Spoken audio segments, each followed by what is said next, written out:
Welcome, it's great to have you here. Today in this video, we're polishing again. There's another category of polishing pads that we haven't looked at directly yet. And I want to show you the differences in this video between a wool pad, which we used in the last video, and a microfiber pad. Now you might think microfiber, that's the stuff we use to wash the car.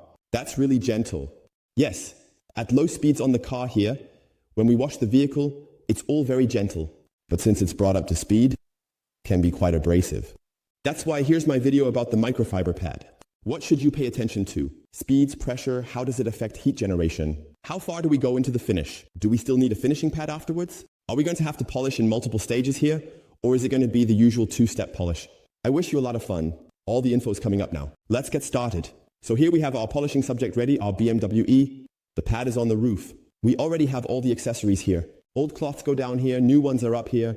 The stand is ready, and now let's change the light, because only then can we properly assess the damage here. Let's take a closer look at the area. We're going to examine together.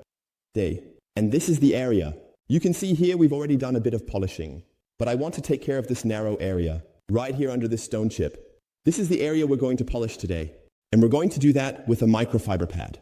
The microfiber pad is a special pad, just like the wool pad. Most people actually get along well with a foam pad for a vehicle, and they can usually get to a point where they don't need a special pad afterwards. It also always depends on the hardness of the paint and the severity of the defects. A microfiber pad has a very strong abrasion, but the advantage is that it can really get deep into the finish if you pay attention to certain points. And I'm going to show you that in this video. This microfiber phase is a bit of a one-step thing with a sharp blade. That means if you want, you have a really strong cut included. And I'm going to show you that right here on this surface, because we still have some really severe damage in there. And now we're also going to use the appropriate polish, namely heavy cut, and let's see how well it works here. And we're also using the same polishes as last time from surfaces, which I've already taken out back there so we can compare them better. And they're already on the car, ready to go. So let's get started with the Chemicalworkz Microfiber pad and really try to make this area look nice again. And when applying it, I recommend pressing it directly into the pad here. Don't just put a spot on top here, but really work it directly into the material. It's just a little practice thing, how much polish you actually use. You can't really see it when you put it in here, because I can just keep pressing and pressing and pressing, and I'm filling this pad up with polish here. And if something like this happens to you, just stop and work it directly into the pad, so that in the end, you have filled all these fibers with polish a bit. Just a tip from my side. Save yourselves at the beginning, especially when you start polishing, from having the polish splatter everywhere. You can hardly see it here. It's barely visible, but it's more than enough. But you can also do it directly on the machine. We're using the same machine as last time, and then we'll smooth the pad onto it. It's just a matter of practice, hit the center, and then we can spread it out on the surface. You can already see from the amount of polish that it's all kept within limits. This will be more than enough for this area. I'm not just going to do the stripe, but this square here, because we still have this window right here. Even though some work has already been done here, the outer area is still really heavily scratched, original. So, you definitely need to pay attention to starting off really slowly with this, because a bit of polish can always come loose from this pad. You can see here, I'm now starting with the next higher level. This is now being played at double speed. So, if you want to see it at the original speed, set it to 0.5, and then you can really see that it's actually tearing at the pad. So, there's a lot of power in this combination. I'm already applying quite a bit of pressure without it starting to smoke here. So I'm really trying to achieve the maximum in a short amount of time. This has a very, very high coefficient of friction. We need that because we want to achieve a lot of abrasion with this microfiber and then go over it nice and evenly. Also be careful along the edges here and be cautious around the tape because it can easily get ground up. Otherwise you'll end up with all the adhesive in the pad. So really be careful here. Otherwise, this is already a very, very strong combo. Just make sure that the temperature doesn't rise too much. If it starts to smoke, then you've definitely gone too far. Just feel your way in a bit and really distribute it step by step.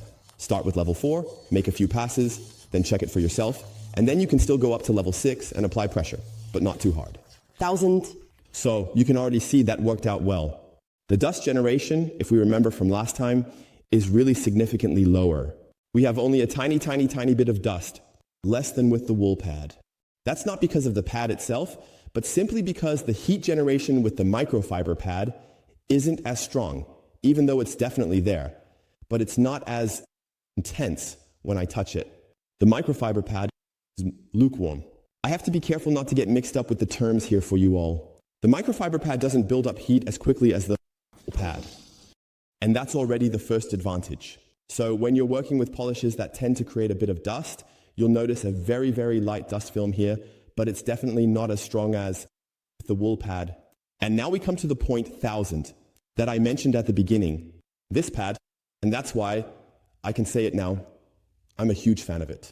So generally the pads are really great, but if you just say, I really want an extremely strong cutting performance and I want to get this done quickly and effectively in one step, and I have really serious damage, then logically you can also start working with the foam pad.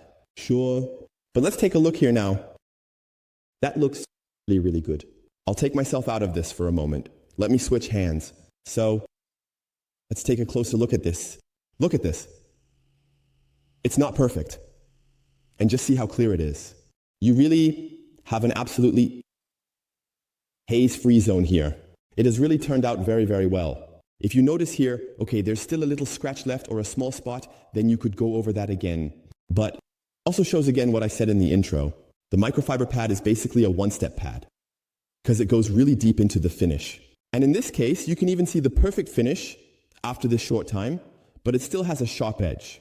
So you can still get these damages out very, very effectively. We can also take a look here with the light. Take a look at this. So it's absolutely top-notch. Look at this vibrant color. And then we can also see the difference. Sure, at the edge you can see the scratches coming back. You can see it nicely here because you don't go at it too aggressively. And here we have the difference from before and then bam. From here everything is completely clear.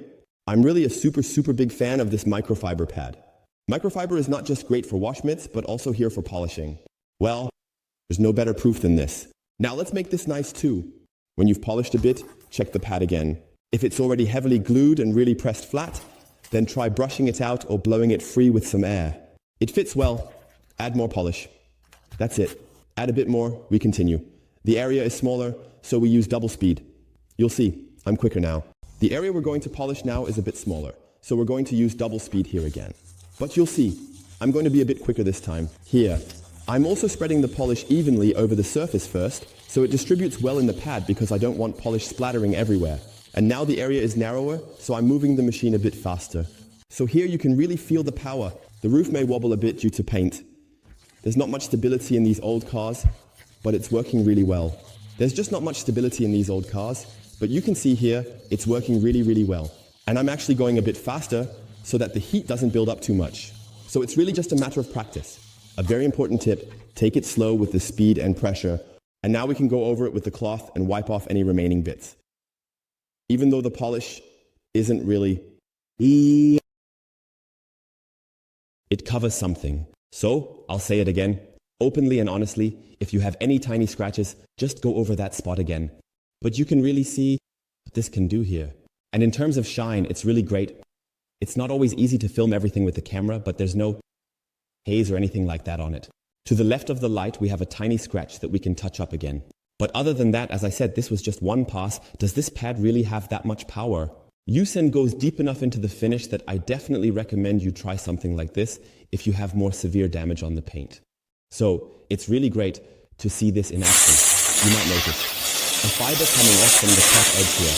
This is interesting because it shows how the material behaves. When you look closely, you can see the fiber's texture and how it separates from the main body. This separation is important as it can affect the material's integrity and performance in different applications. Understanding this is crucial for anyone working with such materials as it provides insights into their durability and potential uses. It also flew away. I'm not hiding anything from you. Completely normal. So don't worry about it. And now you can see the pad is really nice and fluffy again. Say it's been brushed up. But you can also do it mechanically or with air, and that really prepares it perfectly for the next action. Of course, it always depends on the paint and the severity of the defects. Here we have 2001, and with this pad, you have the ability to cover a very, very large area, which many like to call a one-step.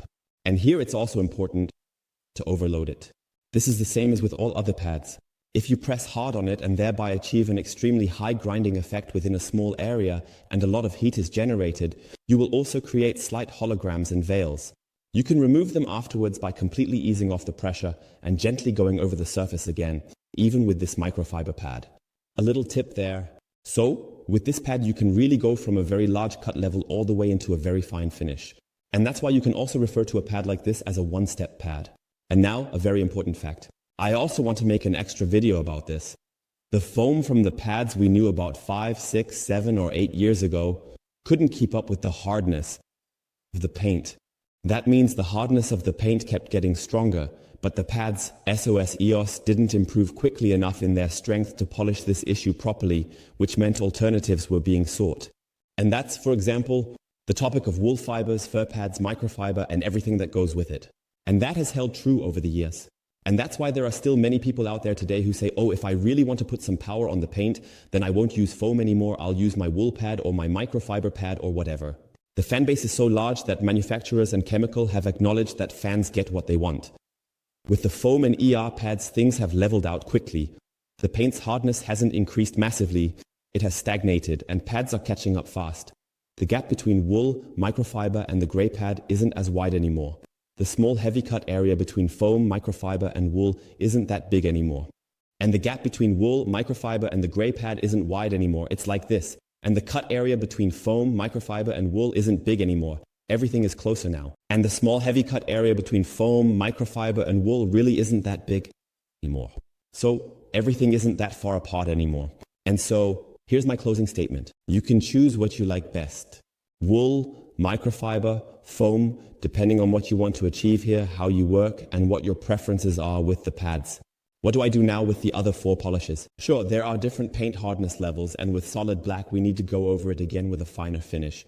You saw it works like that too. So the technology is already so advanced, or these tools, that this classic approach of having to do heavy cut first, then medium, then finish is outdated for me. Even this 6-step polishing process, that's outdated for me. Also this 6-step polish, I keep saying it, it's absolute nonsense to me. There are always exceptions, but 6-step polish, 3-step, why? We want to remove scratches and we actually want shine. The classic 2-step or 1-step process.